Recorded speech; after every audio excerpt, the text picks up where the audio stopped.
ఆంధ్ర రాష్ట్రంలో శ్రీకాకుళము జిల్లా పలాస మండలము గొల్లమాకనపల్లి. పలాస మండలము గొల్లమాకనపల్లి. శ్రీకాకుళం జిల్లాలోని ఓ చిన్న గ్రామం గొల్లమాకన్నపల్లి. ఊరి పేరు చెబితేనే తమ్ముడా, కబడ్డీ గుర్తొచ్చే తమ్ముడా.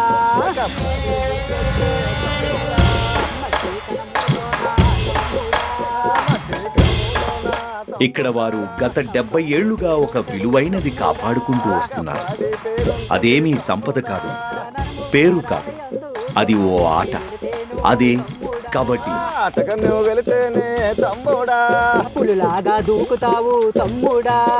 కబడ్డీ అంటే గొల్లమాకనపల్లికి ప్రాణం అండి. మా తల్లి ఎంత ఇష్టమో కబడ్డీ అంతే అంత మాకు ఇష్టం. మా గ్రామంలో మా పూర్వీకుల నుండి వచ్చే గేమ్ ఇది. ఈ కథ గొల్లమాకన్నపల్లి వారికి కబడ్డీ ఆట పట్ల ఉన్న అత్యంత ప్రేమ గురించి. గొల్లమాకనపల్లి అనేది క్రీడా గ్రామం. కబడ్డీ ఉందంటే గొల్లమాకనపల్లి గ్రామం అనేది టాక్ కొన్ని రోజులు ఈ మాట అయితే సాగిపోయింది. కష్టాలు ఎన్ని భరించినా ఈ క్రీడపై వారికి ప్రేమ మాత్రం ఏనాడూ తగ్గలేదు. కష్టం వచ్చినప్పుడు తమ్ముడా, తొడగొట్టి నిలబడతావు తమ్ముడా. మాకు ఆ టైంలో అన్నీ కొరువులే, తిండికి కొరువు, రోడ్లు లేవు, కరెంట్ లేదు. మా ఊర్లో నీరు అనేది లేకపోయింది. 2 కిలోమీటర్ల దూరము నీరుకెళ్ళి నీళ్ళు మోసిన తర్వాత ఇక్కడ కబడ్డీ ప్రాక్టీస్ చేసి మళ్ళీ కూలి పనులకు పోయేవాళ్ళము. 70 ఏళ్ల క్రితం డూడాట, కితూ కితూ అంటూ ఆట విడుపుగా మొదలుపెట్టిన ఈ గ్రామం వారు కబడ్డీని ఓ అలవాటుగా చేసుకున్నారు. దుడ్డు కొన్నాళ్ళు ఉండేది. అది అయిపోయిన తర్వాత కీత వచ్చింది. కీత పట్టుకొని ఇటు నుంచి వెళ్ళడము, అటు నుంచి ఊపిరి వదలకుండా బచ్చ ముట్టాల. ఊపిరి వదిలేస్తే అవుట్. మాకంట పెద్దవాళ్ళు వెళ్ళి దుడ్డాట, కీతాట అనేది కానీ మాకు ఆట అంతే మేము ఆడలేదు, కానీ మా పెద్దోళ్ళు ఆడారు. ఆ ఆటలకు మేము చూసి సరదాపడేవాళ్ళు. కబడ్డీ ఈ గ్రామానికి కేవలం ఆట మాత్రమే కాదు, ఇది వారి జీవన విధానం.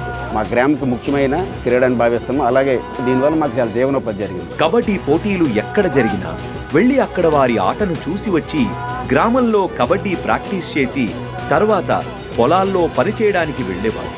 అలా కబడ్డీ వారి జీవనంలో భాగంగా కలిసిపోయింది. తల్లిదండ్రులు ప్రోత్సహించే అయితే మాత్రం ఇస్తున్నారే తప్ప కానీ మా పని చేసుకుని వచ్చేనే మీరు ఆడుకోండి. తర్వాత పశువులు గుడ్లు ఉంటాయి.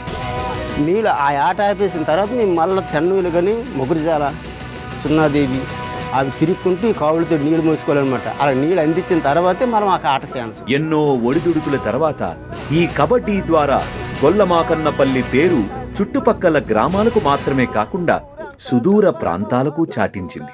గొల్లమాకనపల్లి పేరు ఏంటంటే అదర్ స్టేట్ల్లో కూడా మారుమోగింది.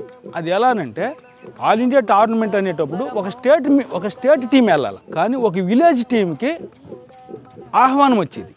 ఆల్ ఇండియా టోర్నమెంట్ ఒడిశాలో గొల్లమాకనపల్లి పేరు మీద కబడ్డీ ఆడడం అనేది జరిగింది. అది ఖచ్చితంగా ఒక విశేషమైనటువంటి. శ్రీకాకుళం జిల్లా అంతా ఈ గ్రామాన్ని కబడ్డీ గ్రామంగా పిలవడం ప్రారంభించింది. కబడ్డీ అంటేనే గొల్లమాకనపల్లి అంటే కబడ్డీనండి. దాన్ని విడదీసి చూడలేము. అప్పటి వరకు సంప్రదాయ కబడ్డీ ఆడిన వీరు రాష్ట్ర స్థాయి, జాతీయ స్థాయిలో ఆడటం ప్రారంభించి టెక్నికల్ కబడ్డీలోనూ రాణించి గొల్లమాకన్నపల్లి పేరును నలుమూలలకి చాటారు. సాంప్రదాయ కబడ్డీ అంటే అందులో పెద్ద సాంకేతికత ఉండదు.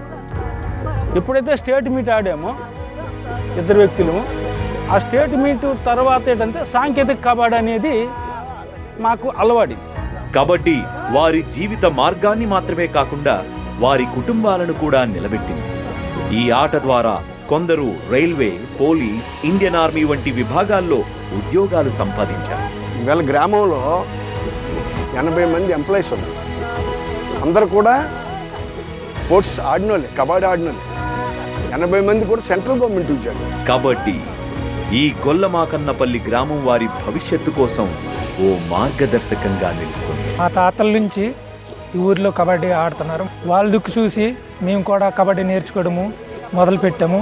అదే మేము కూడా ఆడుతూ నేషనల్ వరకు ఎదిగాము. ఇది గొల్లమాకన్నపల్లి జీవన గాథ. ఈ గ్రామం వారు భవిష్యత్తు తరాలకు ఈ కబడ్డీ వారసత్వాన్ని అందిస్తున్నారు. ఇక్కడి కబడ్డీ గొల్లమాకన్నపల్లి యొక్క గుండె చప్పుడు. ఊరంతా సంబరము తమ్ముడా.